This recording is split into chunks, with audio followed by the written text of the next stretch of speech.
샬롬 샬롬 샬롬 샬롬. 하나님 사랑합니다. 여러분 주 안에서 사랑합니다. 예레미야 13장 1, 2절 말씀, 누가복음 12장 35절에서 37절 말씀, 허리띠를 띠라, 이런 제목으로 함께 은혜를 나눕니다. 예레미야 13장 1, 2절에 보면 여호와께서 이와 같이 내게 이르시되 너는 가서 뱃띠를 사서 내 허리에 띠고 물에 적시지 말라 하시기로 내가 여호와의 말씀대로 띠를 사서 내 허리에 띠니라, 이렇게 증거하고 있습니다. 그리고 누가복음 12장 35절에서 37절은 잘 아시는 대로 깨어 준비하고 있으라, 이런 말씀이죠. 허리에 띠를 띠고 등불을 켜고 서 있으라. 너희는 마치 그 주인이 혼인집에서 돌아와 문을 두드리면 곧 열어주려고 기다리는 사람과 같이 되라. 주인이 와서 깨어있는 것을 보면 그 종들은 복이 있으리로다. 내가 진실로 너에게 이르노니 주인이 띠를 띠고 그 종들을 자리에 앉히고 나와 수종들기라. 이렇게 허리에 띠를 띠라, 이런 말씀을 똑같이 누가복음 12장과 예레미야 13장에서 말씀하고 있습니다. 우리나라 경제에 빨간불이 켜져 있어요. 그렇죠. 아주 심각합니다. 그것이 2013, 14년부터 지금 10여 년 사이에 경제 성장이 되는 듯 하다가 내려앉고 이렇죠.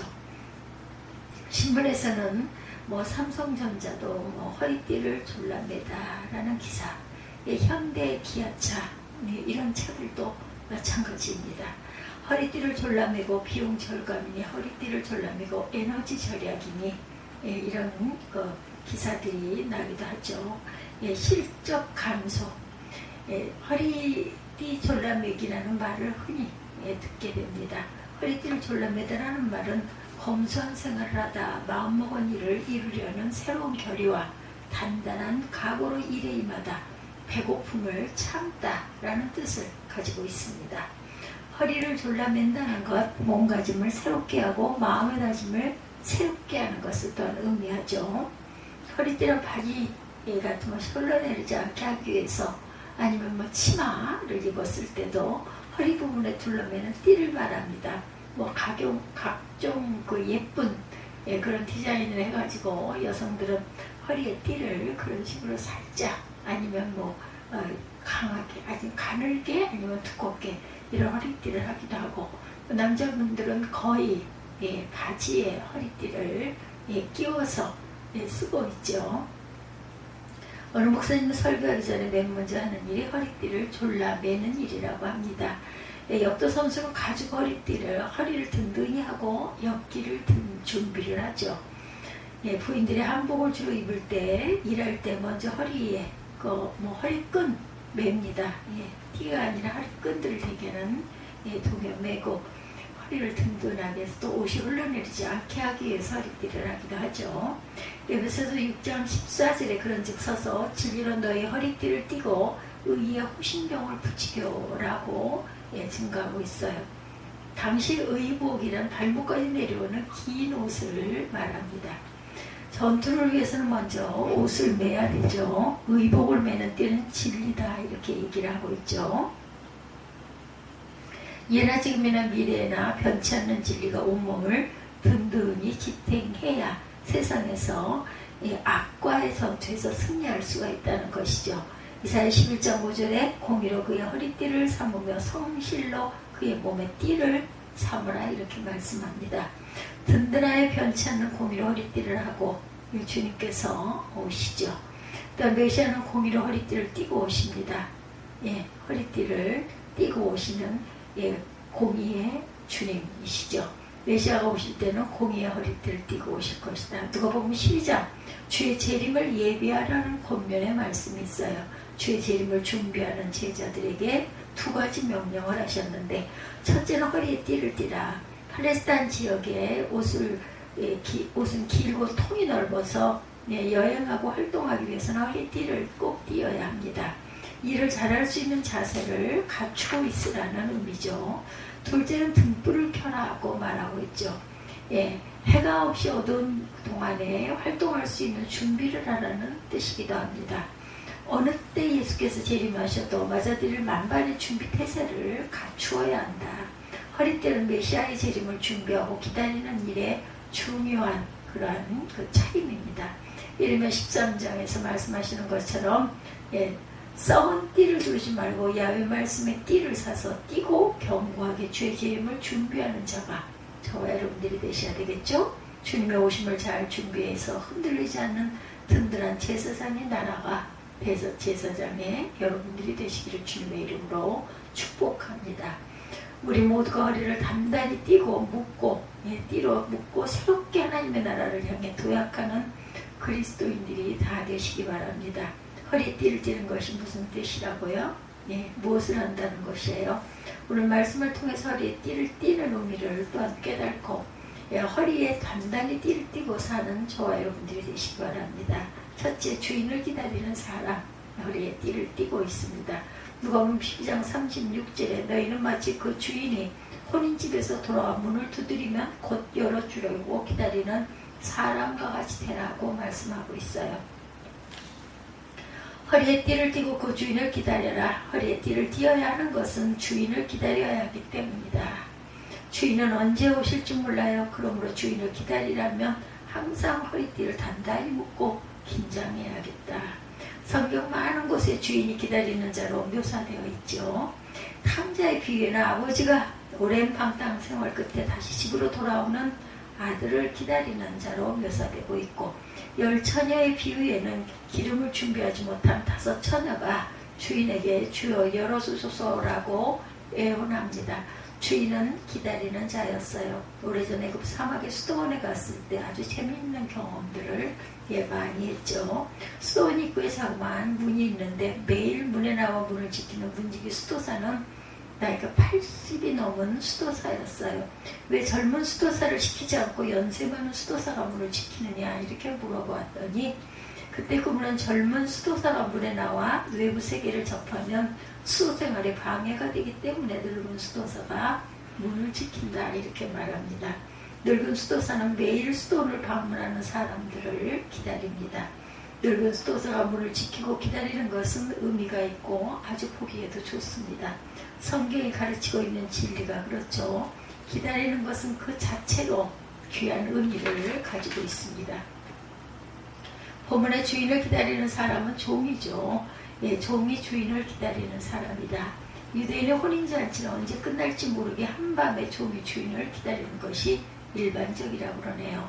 주인이 밤늦게 혼인잔치를 마친 다음에 돌아올 때 종은 자지 않고 기다리다가 주인을 맞이하게 되는데, 종은 모름지기 주인이 올 때까지 잠들지 말고 기다려야 한다.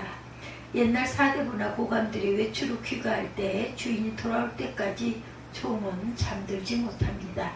종은 잠들면 안 돼요. 이리 오너라 하고 주인이 부르면 주인이 오는 소리를 듣고 얼른 문을 열어야 하기 때문이죠.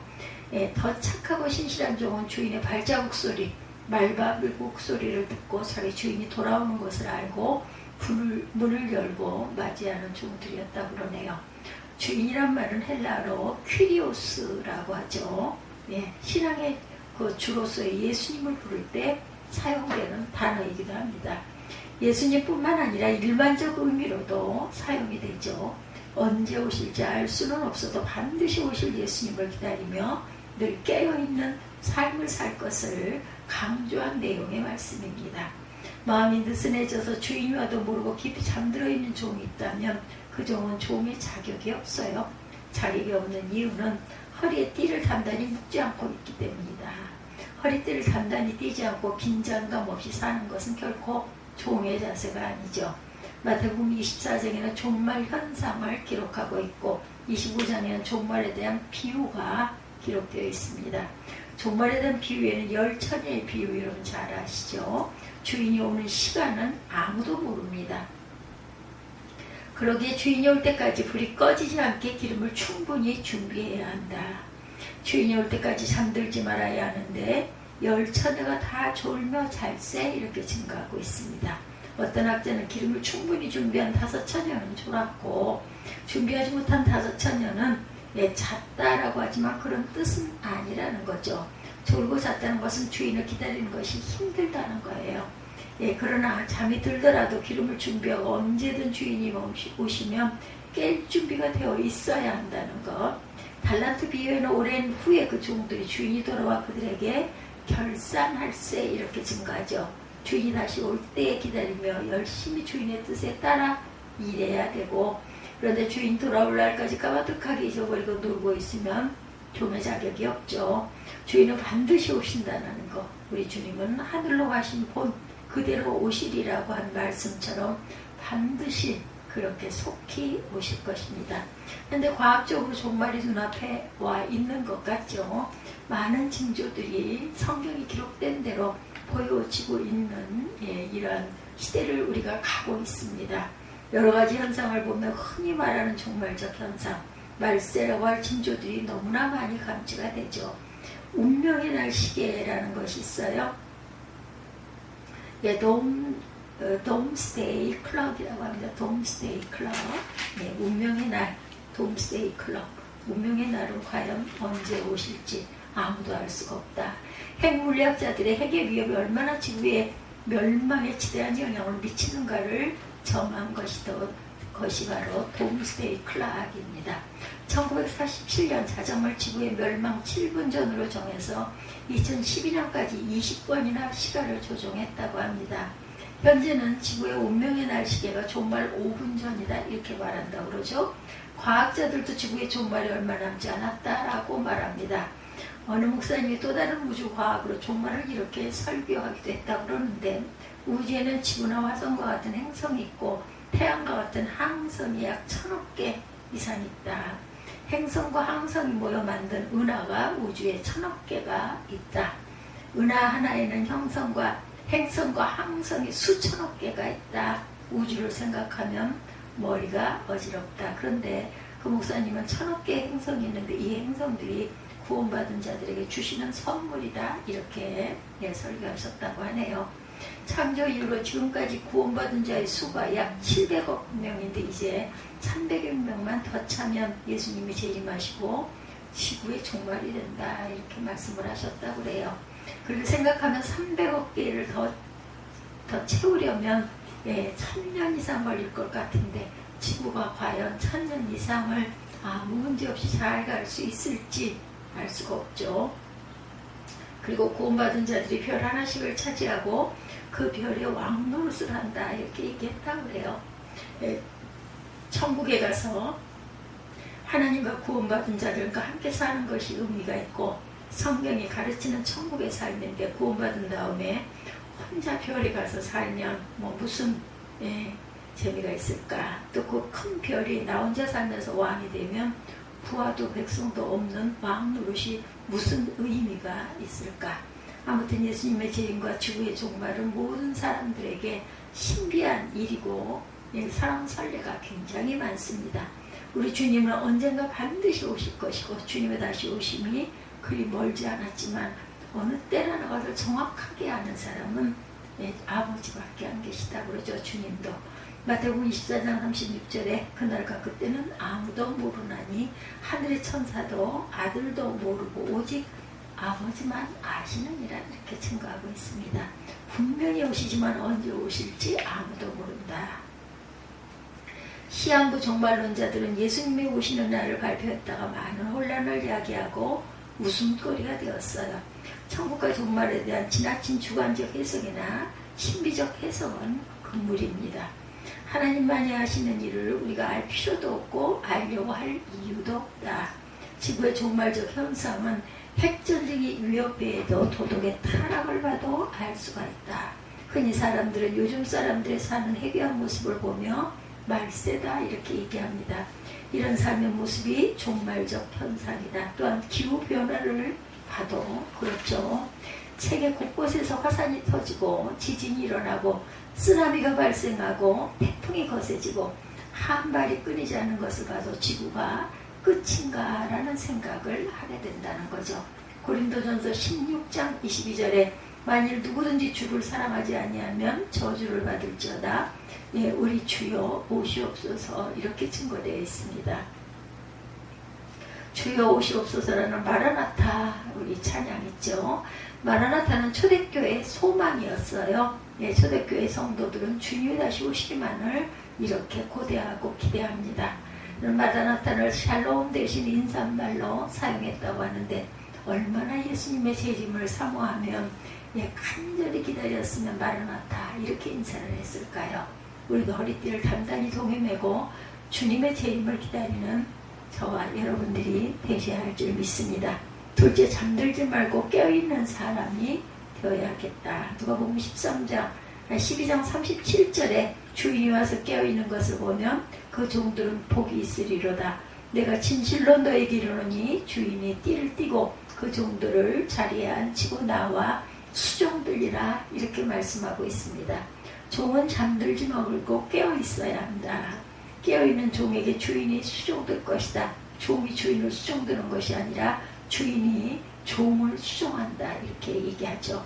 성경은 가지고 있는 반전이기도 합니다. 초원해진 스님이 미물이지만 잠들지 않고 깨어있어서 잠시도 눈을 떼지 않고 자기 종족을 지키는 것들이 많이 있다고 그래요. 비둘기는 자면서도 눈을 뜨고 사방을 감시한다고 그러죠. 예, 미어캣이란 동물이 있습니다. 잠비아나 잠바부에 서식하는 몽구스과의 동물인데 가장 부성애가 발달한 호유 동물이라고 그러죠. 수컷이 육아를 전담하는데 앞발을 들고 서서 사방을 감시하는 모습이 아주 완전한 파수꾼의 모습이라고 합니다. 보초서는 후임개가 그렇고 다람쥐도 자기 종족을 잘 지키고 병정개미는 다른 일을 하지 않고 자기 종족을 지키고 싸움하는 일을 합니다. 어떤 분은 중요한 사업 때문에 지방에 가려고 기차를 탔다고 그래요. 그런데 잠이 들어서 내려야역을 지나쳤어요. 잠에서 일어나 보니 부산역이더랍니다. 그러나 한 번의 결정적 실수 때문에 사업이 실패가 됐다고 그러죠. 그래서 뒤늦게 목사가 되셨다고 그래. 그분은 설교에 종종 깨어있으라 이런 말씀을 굉장히 많이 당부한다고 합니다. 잘 깨어있지 못하면 인생을 망친다. 그래도 육적인 점에서 깨어나지 못하면 괜찮아요. 목사라도 되면 얼마나 감사해요. 그러나 영적 점에서 깨어나지 못하면 영적 인생을 망친다는 것. 잠에 들어 잠에서 깨어나지 못하여 실패한 인물들이 성경에 제법 많습니다.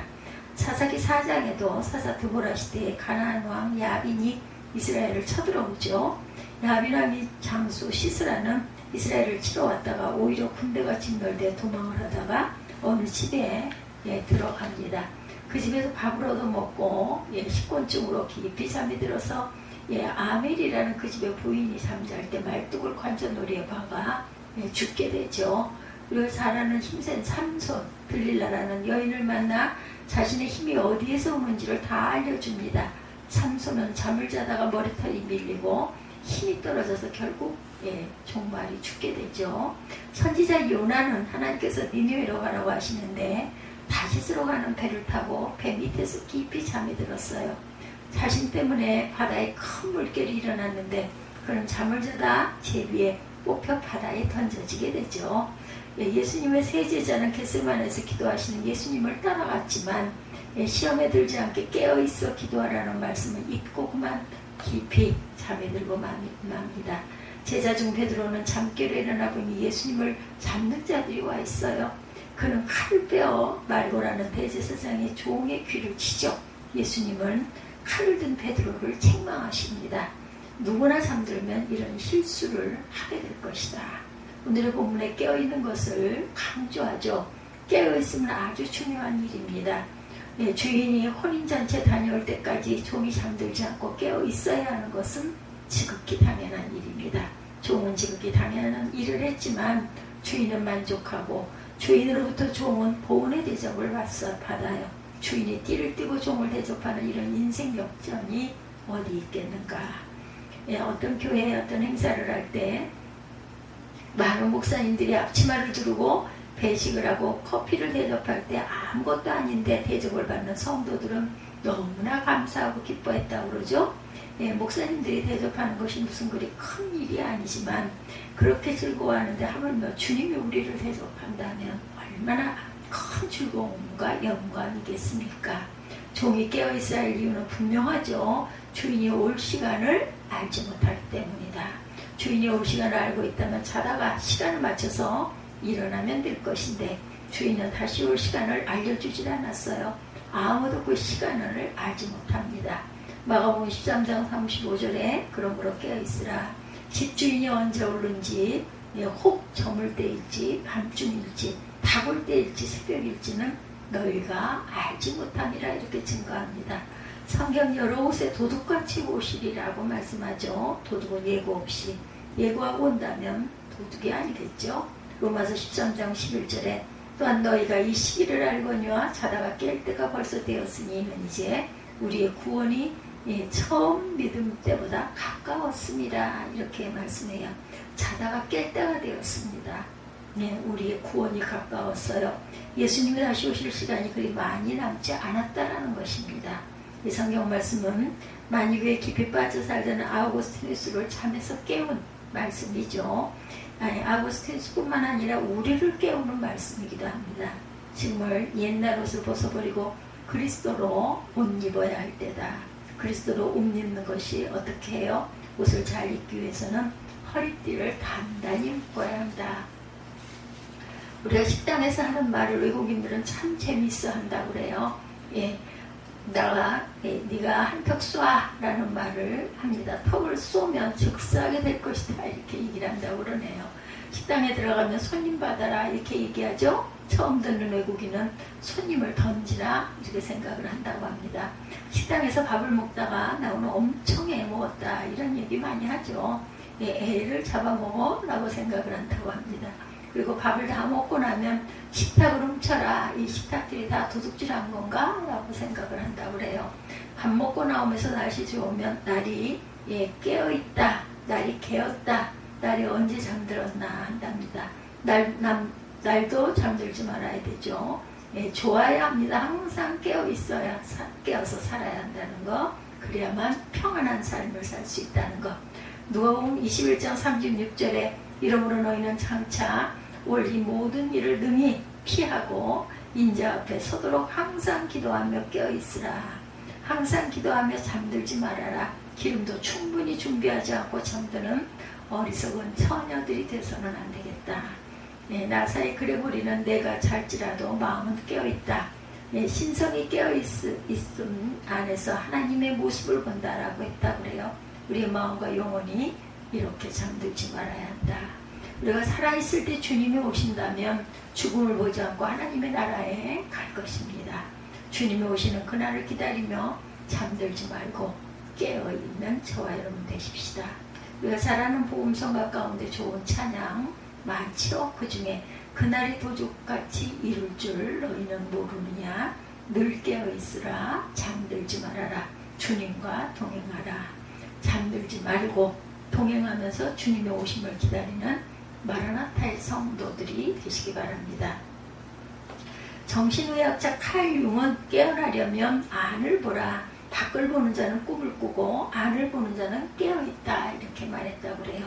그는 깨어남의 의미를 독자적으로 반전시킨 이론을 제시합니다. 깨어남이란 안을 보는 것이다. 깨어남이란 영혼을 보는 것이라는 의미입니다. 예수님은 천기는 분별하면서 시대는 분별할 수 없느냐라고 하셨어요.